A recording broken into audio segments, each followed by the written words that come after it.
If you thought Donald Trump's Memorial Day couldn't get any more disgraceful, considering he woke up early this morning to tweet out calling Democrats scum, failing to mention any of our service members, if you thought that was rock bottom, I don't know why you thought that. It's Donald Trump. Of course, it got worse. During the speech he gave, Donald Trump not only melted down and made it all about himself, but lost the ability to speak in just a humiliating display. We're going to get into all of it, but before we do, if I could quickly ask you to leave a like on this video, and if you haven't already and you enjoy our channel, to hit that subscribe button. It goes a long way, and it really does mean a lot to me. Now, before we get into Donald Trump's cognitive failure in this speech that we've seen more and more lately, I want to start with what he was first and foremost caring about. Yes, it's himself. Sacrifice would mean to us, but we certainly know what we owe to them.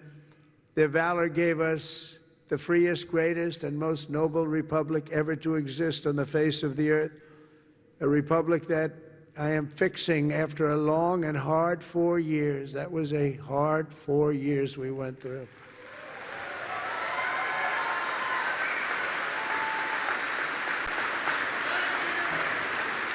Who would let that happen?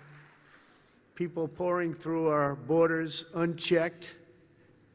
People doing things that are indescribable and not for today to discuss. But the republic that is now doing so very well, we're doing so very well right now, considering the circumstances, and will do record-setting better with time. We will do better than we've ever done as a nation, better than ever before. I promise you that.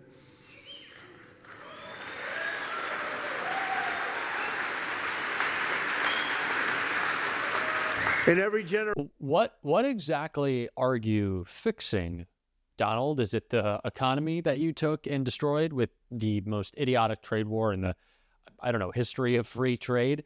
Is it the Constitution that you're blatantly wiping your butt with every day? Is it communities you're making more unsafe? A judicial system you're attacking, checks and balances you're trying to get rid of? Service members who feel less safe because of you and your buddy Pete Hegseth, who looks like he was recovering from a Sunday night out. I don't know if maybe I had a couple. It's Memorial Day. Maybe he's already started. But what exactly have you done to make the country better? Donald Trump views America as great when Donald Trump is in charge, when Donald Trump gets to do what Donald Trump wants to. That's it. That's the only time he actually views America as great. This is not about a memory of those who have served our country. That's not what he's celebrating today. He's celebrating himself, and he continued to, not talking about our service members, but the Olympics. For some reason, just take a listen to what he had to say. Over the past 250 years, we're going to have a big celebration, as you know, 250 years. In some ways, I'm glad I missed that second term where it was, because I wouldn't be your president for that most important of all. In addition, we have the World Cup and we have the Olympics. Can you imagine? I missed that 4 years, and now look what I have. I have everything. Amazing the way things work out.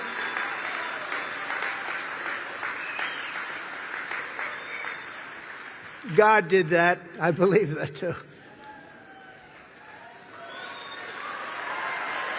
God did it.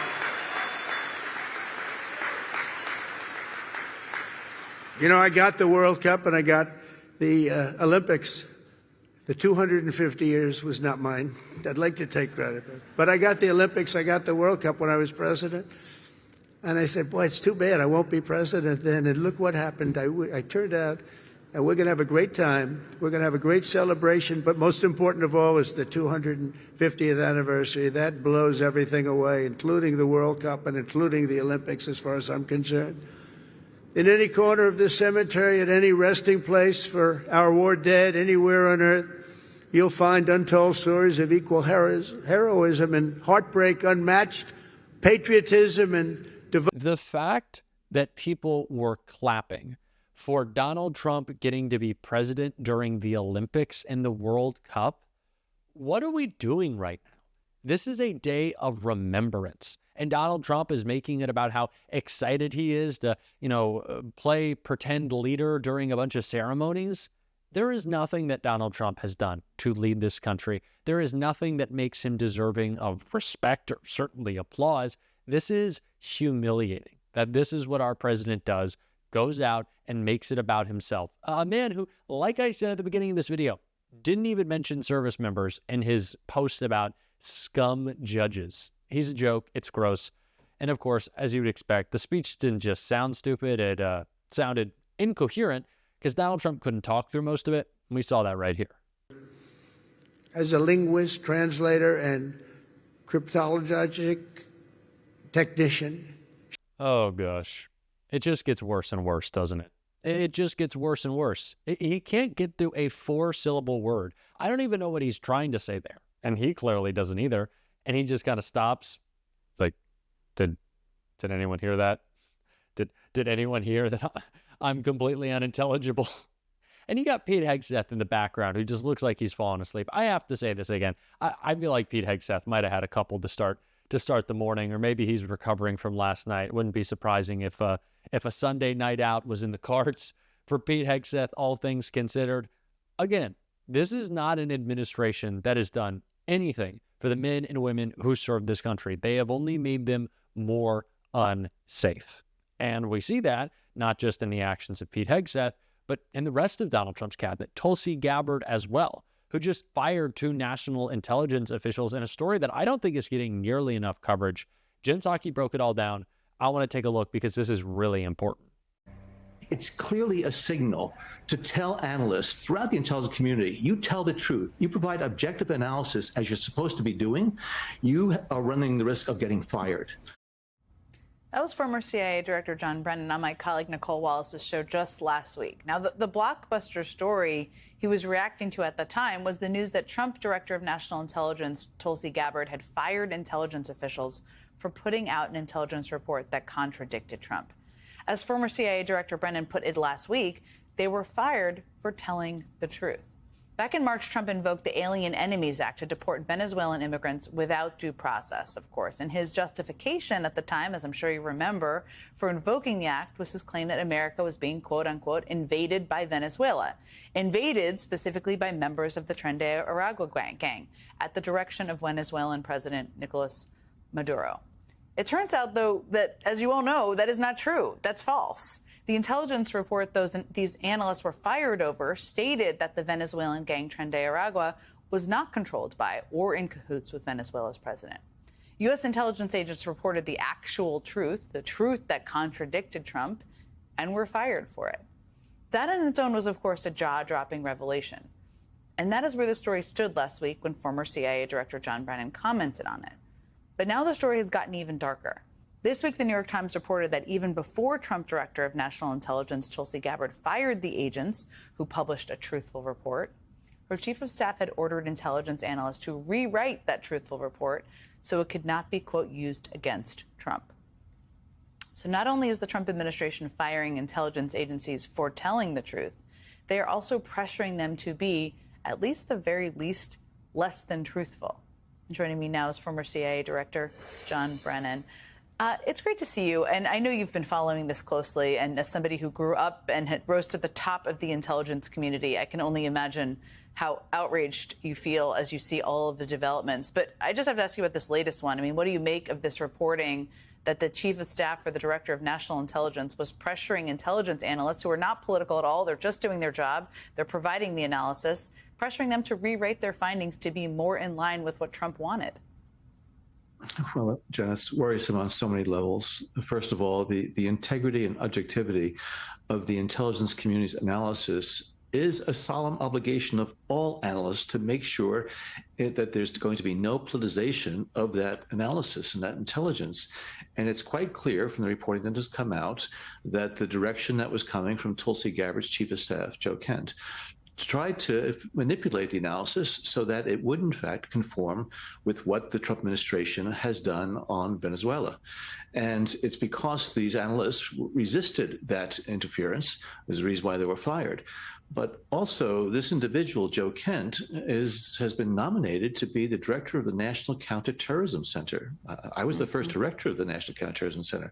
And it's critically important that the leader of that center really makes sure that all analysis that comes out of it is going to adhere to those requirements of objectivity, and integrity. And this individual clearly is a partisan individual who wanted to, reshape the analysis again so that it wouldn't be used to undercut either Gabbard or Donald Trump. And again, it's just so contrary to everything that intelligence analysts throughout their careers, throughout their training, have been taught. At any level, puts them all in an incredibly untenable position. I wanted to ask you, too, about some news that just broke a few hours ago. And we've seen reporting about this for the last couple of weeks. NBC News is reporting that at least half of the National Security Council has been fired or put on leave. And a lot of the explanation you hear from people is, well, Trump doesn't rely on a policy team, so he doesn't need a policy process. And I always say, but that's the whole process of having cabinet agencies and cabinet members debate and suss things out and consider things. It's also the implementation mechanism. But help us understand, you've sat on the NSC, just how big of a deal bringing it down from 350, 400 to whatever size it is now and firing 100 people on a Friday afternoon. Well, Jen, I think the aim and the purpose is very similar to what they're trying to do with the intelligence analysis. They don't want to have anything, again, that's going to contradict Donald Trump. And as you well know, the National Security Council staff is the staff responsible for debating the various policy issues and exploring options, the pros and cons, to make sure that there is going to be an interagency process and discussion that is going to be able to surface the most advisable path that U.S. policy should go down. It was clear from day one, this was executed, this was articulated, this was the architecture of Project 2025. Loyalty to Trump above all else. That is what you're signing up for. This is not a government of public servants. These are servants for the president in the mind of Donald Trump. And so if you're not doing that job, you're not doing your job, at least to those in the Trump administration. It is about complete fealty. Why do you think Pete Hegseth still has a job? You think it's because he's good at it? No, it's because he'll ultimately always do what Donald Trump wants. That is what this is about. It's about loyalty to him. It is not about keeping us safe. It is not about keeping Donald Trump's promises. The only promises he's keeping are to his billionaire buddies because they bought him off. That's this administration. That's how you should understand it. Not only are our economic conditions getting worse and worse every day, but you are unsafe. The chaos that Republicans like to write off as mean tweets in Donald Trump's first term, those are serious national security implications now. They were then, of course, but now they are certainly worse and certainly scarier. And we have to call them out, especially on a day like today. We're going to be doing that on this show. And if you want to support that, as always, you can hit that subscribe button, leave a like on this video. And if you stuck around to the end, you can drop a blue heart in the comments. And happy Memorial Day to you all. Even if Donald Trump considers you scum, I'd say that's a badge of honor. I'd certainly wear it. And until next time, I'll see you soon.